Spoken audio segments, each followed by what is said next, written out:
අද අපි කියන්න යන්නේ ලංකාව ගැන සතුට හිතන විදිය ආරංචි පෙළක් එක දිගට. වීඩියෝ සම්පූර්ණයෙන්ම බලලා ඔයාට හිතන විදියට මේ වගේ වඩාත් වැදගත්ම එක මොකක්ද කියලා ඒකේ අංකය කමෙන්ට් එකක් විදියට ලියන්න ඕනේ. අංක 1. 2026 වර්ෂයේ පළමු කාර්තුව තුළ ශ්‍රී ලංකාවේ ආර්ථිකය 5.1% වර්ධනයක් අත්පත් කරගෙන තියෙනවා.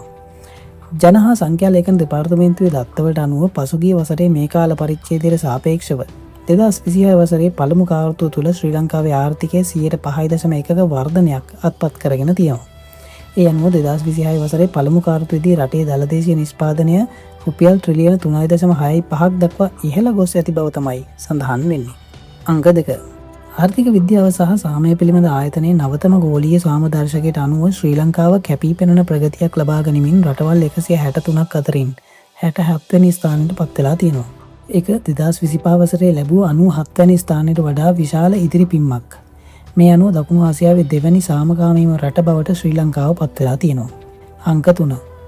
මුදල් අමාත්‍යාංශයේ 2026 පළමු කාර්තුවේ වාර්තාවට අනුව ශ්‍රී ලංකාවේ සමස්ත ණය ප්‍රමාණය 2025 වසර අවසානයේ පැවති ඩොලර් මිලියන 1,3861 සිට මාර්තු 31 වෙනිදා වන විට ඩොලර් මිලියන 1,0267ක් දක්වා පහළ වැඩිලා තියෙනවා. අංක 4.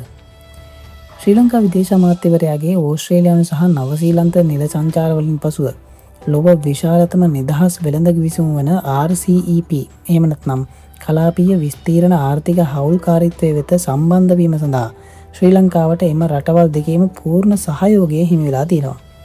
ආසියා පැසිෆික් කලාපීය ආර්ථික පද්ධතියේ ශ්‍රී ලංකාව ඒකාබද්ධ කිරීමේ වැදගත් පියවරක් ලෙස මෙම සාකච්ඡාව සාර්ථක වෙලා තියෙනවා. අංක 5. අන්තිම එක තමයි ඉස්සරහට එන්න තියෙනවා කියපු ලෝකෙ මෙතෙක් ආපු භයානකම එල් නිනෝ තත්ත්වය. එහෙමත් නැත්නම් දරුණු කාලගුණික විපර්යාසයෙන් ශ්‍රී ලංකාවට ඒ තරම් විශාල හානියක් වෙන්නේ නැහැ කියලා හොයාගෙන තියෙනවා. ශ්‍රී ලංකාව කියන්නේ දූපත් රාජ්‍යයක් වගේම සංවහන වැසිවලට නිරන්තරයෙන් මුහුණ දෙන රටක්.